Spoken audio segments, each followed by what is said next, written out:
How to disable messages on your voice club room on Emo app. Hi guys, in this video I will show you how to disable messages on your voice club room on Emo app, easy and quick.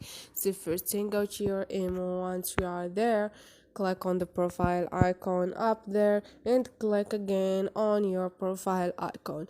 Go to your voice club room, choose the voice club room.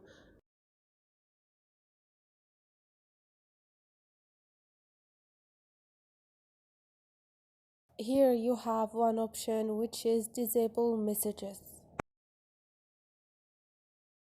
And now you are the only one who can send messages because you are the group admin.